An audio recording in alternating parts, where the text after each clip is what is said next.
So for those of you who don't know me, my name's Dr. Leila Etohaj. I'm director and caseworker at Prevent Watch. We're an organization that supports individuals impacted by the prevent duty, and we monitor its implementation. Um, I co-authored the People's Review of Prevent, which was an alternative to the Shawcross so-called independent review of Prevent. And this put forward all the evidence base in terms of all of the cases that we had at Prevent Watch in order to try and document the harms of the Prevent program. So to date, Prevent Watch has been running for just over 10 years, since 2015, since Prevent was put on a statutory footing.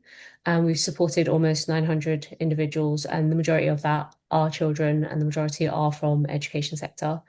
And we are just one of a dozen or more, actually, NGOs in the UK who are concerned about the harmful impact of Prevent on society as a whole, but also on our most vulnerable sections of society.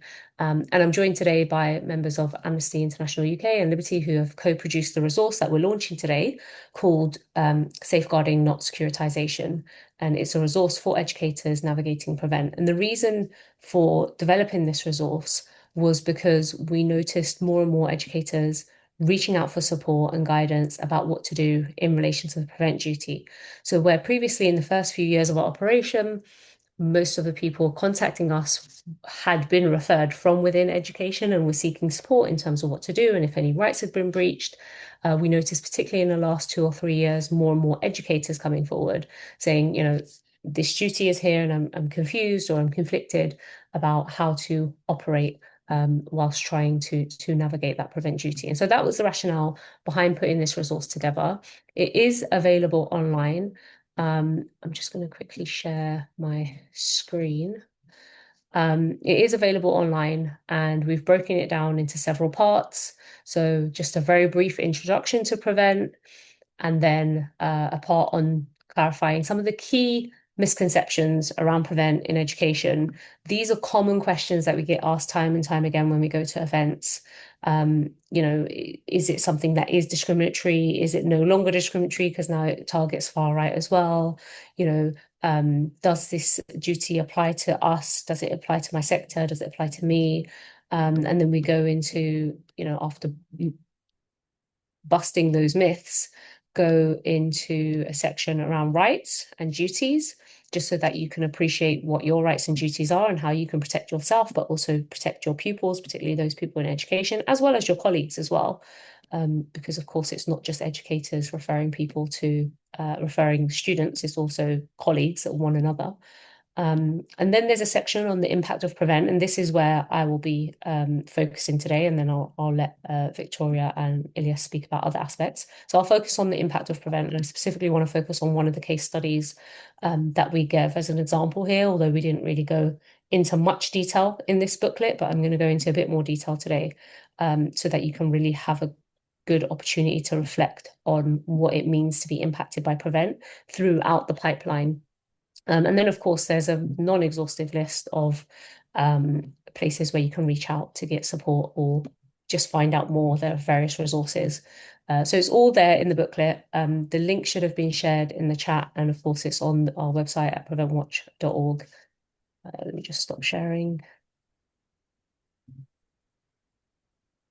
Yeah, so the plan for today is that we will speak for about 10 minutes each across the different themes, and then we'll leave about 20, 30 minutes, hopefully, of Q&A. So the example I want to give was, like I said, one of the examples within the booklet. It's the example of a 12-year-old boy who was bullied. And that bullying occurred for over a year. And the mum had contacted school and told them, look, he's being bullied, he's being beaten up, physically beaten up by his peers. And the school basically said, look, there's nothing we can do. It's happening off school grounds. It's on his way home. You'll just have to organize to come and pick him up and make sure that he gets home safely. So, of course, this boy started spending more and more time online. It was around about the time of COVID. I think it was just before COVID when we had this case. Um, and basically spends more time online. He makes an online friend. There is one particular friend that he makes online. He's never met him in person before. And this online friend is making inappropriate jokes about race, about gender. And one day the boy goes into school and he tries to use what he thinks is a joke, and he refers to himself as a jihadi. They're creating usernames on one of their, like a Google Classrooms type situation, and he refers to himself as a jihadi. And he's told off at the time. And then, of course, because he's already a target of bullying, the other, students in the class start to refer to him as a terrorist pretty much for most of that day, for the rest of that day. The next morning, he's called in by a member of staff. I think she was a teaching assistant, and she starts questioning him about, how he spends his time, who he's playing with online, who encouraged him to use these words, basically various questions throughout I think it was the break period or the lunch period. But it lasted into the session if it was the break period, because it was over half an hour that he was being questioned for. And the school call his mum and they say, look, we really think he's at harm. He's at risk of harm. And they ask for her to bring in his devices. These are his personal devices, like they're not um, school kind of commission devices. These are his own personal devices. And she brings them in, I think it was an iPad and maybe a phone or something. And they search through. This is the school searching through, by the way, the IT department search through his, chats and various games that he's playing, etc. And before they even search through it, by the way, they've already made a prevent referral just off the fact that he's used the term jihadi and that he's admitted to spending more time online. And he says that, oh, actually, I got this phrase and a few other phrases from this person who I spend time with online, I play with online. And mum sees her son when he comes out of the room after being questioned. And I remember the description, and she said when he came out of the room, his face was pale and his lips were dry and they were cracked. And he later describes this questioning of what he does and, just being put in a spot for having made what he thought was just a joke as one of the worst days of his life. So Prevent come to the home. It's an unexpected home visit. They come, they speak to mum, they speak to the son for a little bit, and they decide that they want to progress this case on to be considered for channel. Channel is like one of the end processes basically of Prevent. So if you're referred to Prevent, then it's considered as to whether or not it is a good referral in a sense, and it should be considered for channel, and channel would then mean you get support. And so when they say, oh, Prevent is safeguarding, and actually we just provide support for people, what they're talking about is the channel panel that then decides whether or not you should go onto a channel program and get a mentor who speaks to you and kind of tries to change the way in which you're thinking that might be problematic. So channel actually decide, yes, he would be really suitable for channel panel. And I just want to just pause there slightly because obviously he's been bullied. School haven't looked into any of the bullying despite mum reaching out. They make a referral to Prevent. They haven't spoken to mum or anyone else before making that referral to Prevent. They've gone through his personal devices. They've questioned him without his mum being there, just, one-to-one with the staff member questioning him about his activities and what he speaks about, etc., and how he feels about women and how he feels about other races. And now, it's out of the school's hands and it's with Prevent and with Channel, and they're suggesting actually he would be good to go on this support program because he really needs it. And as far as they're concerned, this is an ideal example. And it's important to appreciate this, especially if you work within education, because a lot of the time, people who make a referral don't hear anything else after that referral. Like you don't know if it's been a good referral or a bad referral. You don't know what's happening to the person afterwards. And this is exactly what happened with the school. Like, you're just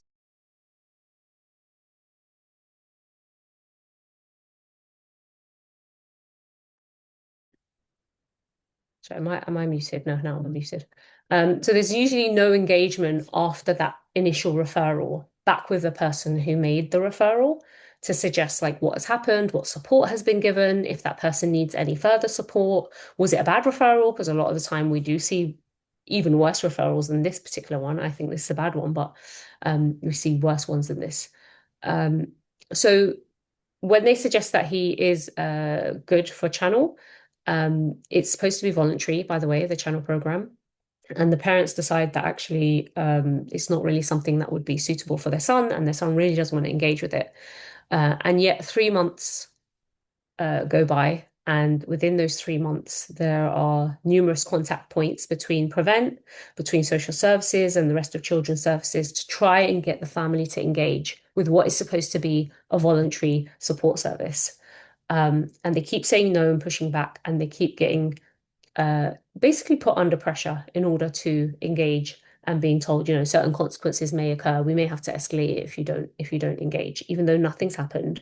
And essentially all the boy did was make a joke. Nobody's looked into the person who was apparently, that person might not have even been another child. It could have been an adult. But as far as they're concerned, and in fact, this is what was written on the Prevent report, which is that this young boy has met a like-minded individual online, and therefore anything that this individual online has told him is only because he's managed to find somebody who's like-minded.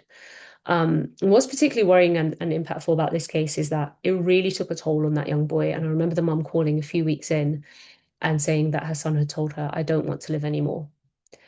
And what was even worse than that, if you could imagine anything worse than that, is that she realizes that her son needs counseling and he wants counseling and they want to get him counseling, but they're afraid to go to the NHS and to go down that route because of the prevent duty and because of the fact that they've already received pressure from social services and other agencies. And they think, well, if we go to NHS and ask for counseling, are they then going to say, oh, actually, you have to do channel or potentially share any information during those sessions back with prevent?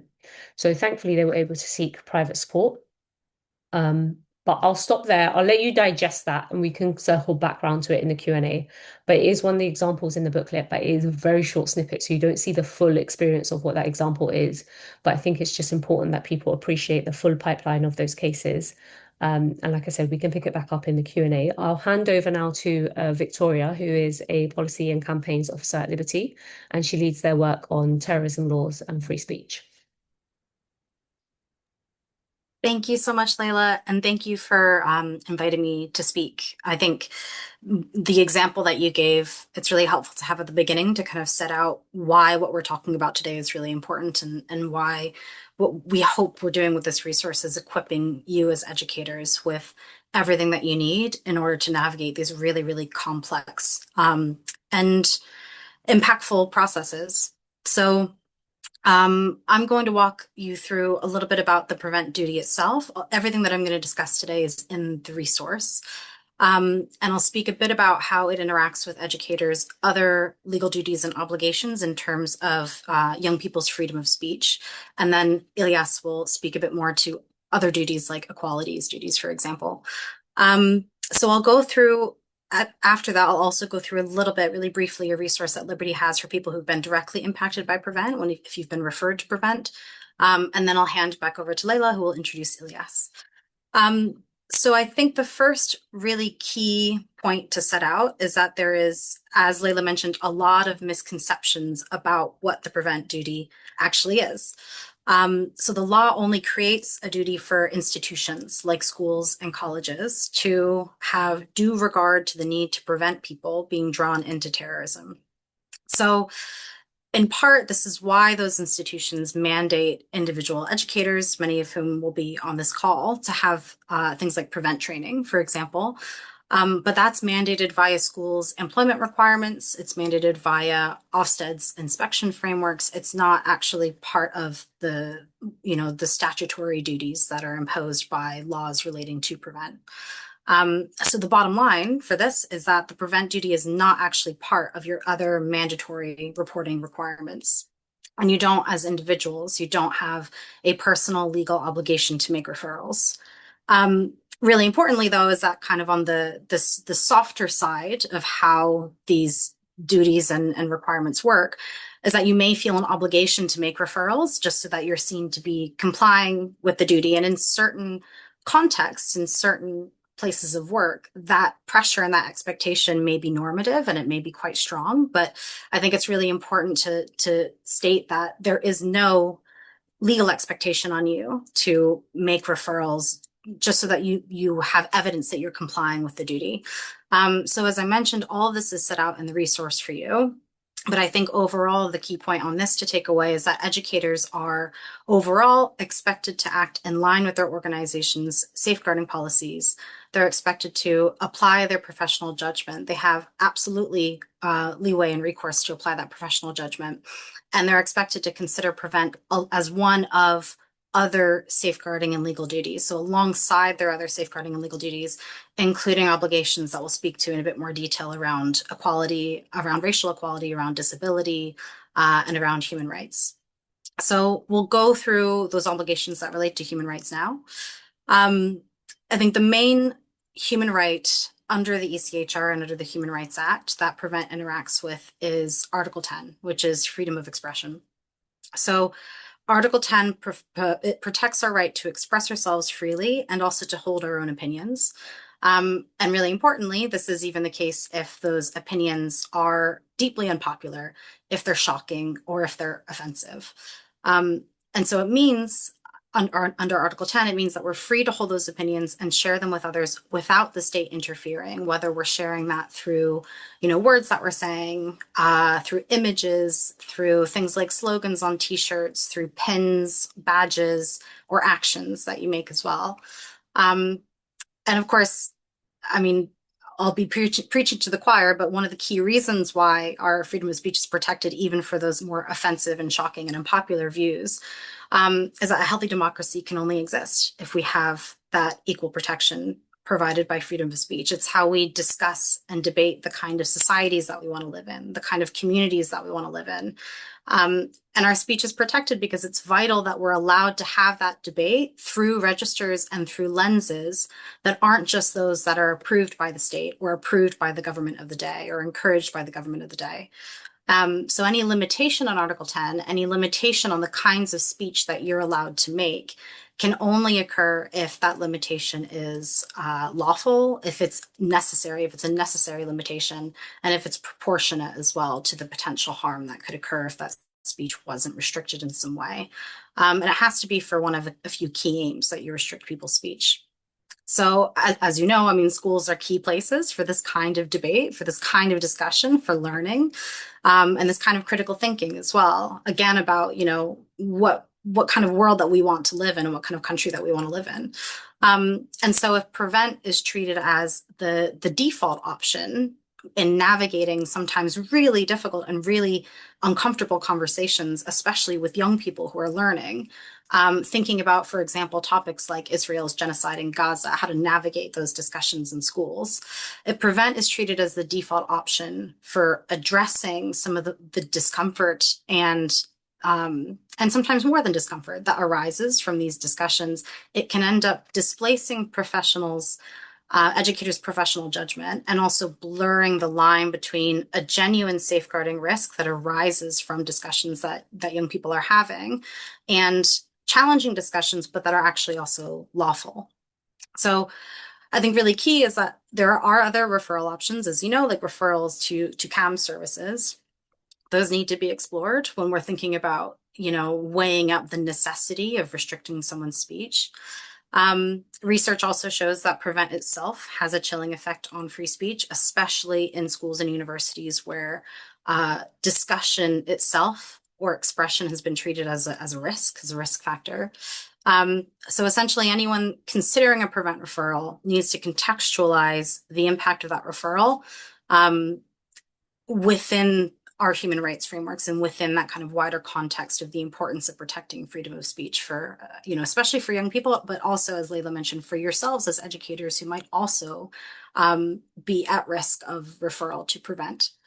So before I hand back over to Layla, I just wanted to talk you through really briefly another resource that Liberty has.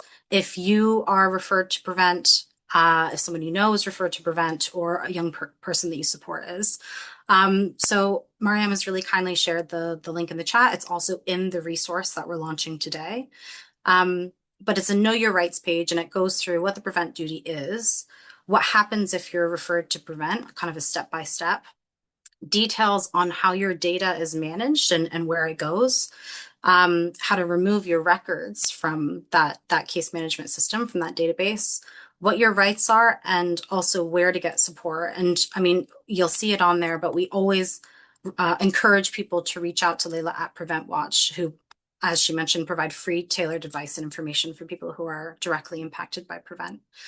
So I'll hand back over to Layla now, and then Ilyas will go through your other legal duties and how those interact with Prevent. Thanks so much, Victoria. Yeah, I think Article 10 is particularly live and has been for the last 2 or 3 years, and particularly within education because we've seen this spike in pupils who have faced this threat of being referred to Prevent for speaking about Israel's genocide in Gaza. And it's often justified by the schools by misapplying the Department for Education's political impartiality guidance. And so they try to use that as if it overrides Article 10 and the ability to speak freely, and that, they shouldn't have an opinion, they cannot have an opinion, they cannot express that opinion at school because of this. And it's actually a huge conflation. And I think many of you will be familiar if you work within education of this conflation that is often occurs. I don't think we speak about it in the resource, but happy to go into it more in the Q&A or even afterwards. I'll hand over to Ilyas, who is Racial Justice Director at Amnesty International UK, and he focuses on civil liberties, policing, counterterrorism, securitization, and building links with organizations and social movements to advance racial justice. Thanks, Ilyas. Thank you, Leila, and thank you, Victoria, for your contribution so far. I feel like you folks covered so much. I'm running out of things to say, but I'll give it my best. So I'm just going to talk really briefly about some of the stuff that's in the resource that's been put together and just provide like a little bit more information, particularly around some of the narratives that as educators you may have heard around Prevent, whether in training you've received or with your colleagues or just generally from the media, which is around so Prevent doesn't just exclusively target Muslims. There's now, over the last few years, there's increased referrals for far-right extremism. And so, it's balancing itself out, as well as some information you may have received in training or just generally seen around trusting your gut feeling when making referrals. And I want to take them in turn.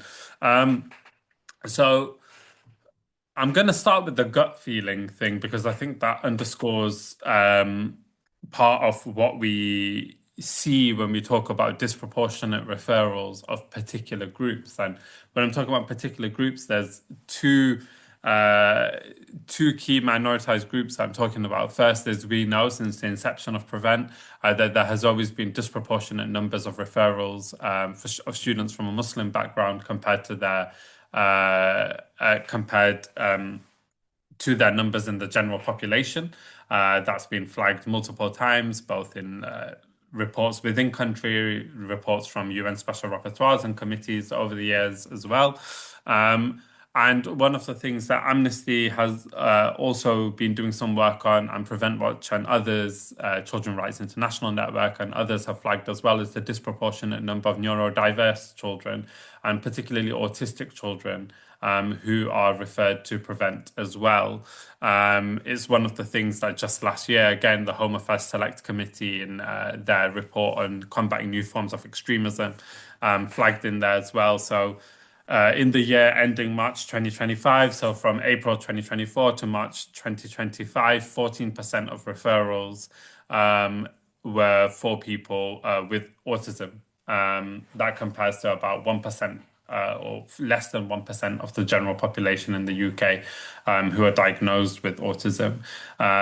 We know that particularly, and we document in our report at Amnesty, that some of the factors that are present in the Prevent assessment framework, such as not only relevant mental health conditions, but also, elements that may manifest for people with autism, such as hyperfocus and things like that, are then seen through the lens of securitization rather than sort of management of supporting educational development and things like that. We know, particularly across the general public, in numerous surveys of public attitudes of different faiths, that Islam and Muslims continue to be portrayed and seen as suspicious or treated with suspicion by a significant amount of the public. if not by outright hostility by a smaller sort of minority of the public. But that, of course, impacts when we are talking about running something like Prevent as a duty, and that being operated by gut feeling, which we found in instances were messages that were being received by people undergoing Prevent training who were being told, part of this is just trust your gut. If you think something is wrong, then, make the referral. And if it's not, then it'll get filtered out. But as Layla just mentioned, and numerous cases have documented, just the referral in and of itself can have life-changing consequences for people.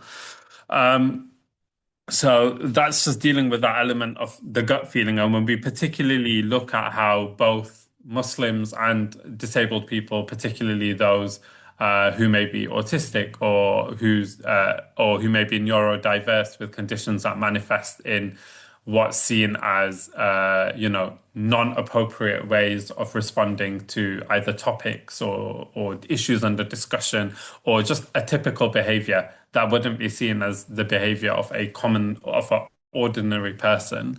It is those behaviors and responses to exactly those sort of conversations that Victoria was talking about that used to take place in schools, that used to be accommodated in schools, that are now no longer seen as sort of supporting children's education, but discussions to be managed and monitored. Treated under the guise of a discussed within a securitized classroom, which are more likely to lead to an uptick in Prevent referrals when seen through that lens. So we also know, and one of the things that actually the review of Prevent a couple of years ago by government found was lots of individuals to whom the Prevent duty applies, educators and others in other professions, who are mandated under Schedule 6 of the CTS Act to carry out the Prevent duty in their workplaces, are also making referrals to Prevent under the hopes that it will enable people to access other support because austerity has crippled public services. So people are treating Prevent as a sort of austerity safety net. Victoria mentioned one of the things that's really challenging, particularly in an education format at the moment, is CAMHS referrals. The waiting times for people to be assessed by CAMHS is now approaching, I think, in some places like over 4 years. And there may be educators as well as others in schools and in other services who think by making referrals through Prevent, you may be supporting people through that pipeline because it may lead to some speeding up. But in fact, the consequences of having a Prevent referral are much more likely to hinder their ability to not only access support, but may hinder their, desire to access support through that securitized lens as well. So I just wanted to touch on those elements when thinking about particularly, and finally on that narrative of far-right extremisms now overtaking Islamist extremism when balanced with the general populations, young Muslims are still disproportionately likely to be referred to Prevent compared to others. That's because they make up a much smaller part of the population, but still make up a large amount of referrals, education being the largest source of referrals in the last few years, particularly. And also, one of the things that I'm really keen to get the point across as well is when we talk about right-wing extremism, we cannot continue thinking that every single one of those referrals is a just referral. We saw plenty of examples during our research, and I know Prevent Watch has some on their website as well, of people who are referred to Prevent under sort of right-wing extremism concerns for, again, the same sort of nonsensical examples, the lack of support quite often, and also just the lack of ability to have cohesive conversations, constructive conversations within the classroom when there's such irresponsible language taken by politicians and pundits. Of course, those discourses, those topics, those narratives are also heard by young people. And where the gap now is the ability to have those conversations and those discussions in an environment in schools which should be accommodating those discussions in a education format. Where that's not taking place, we're now seeing the sort of regurgitating of content that they, might have just heard from a phone and on a radio station whilst they were with their parent going shopping or something. And that potentially being the sort of narrative that would lead to a prevent referral. I think I'm really keen to get across that we cannot treat every right-wing referral to prevent as a just referral as well.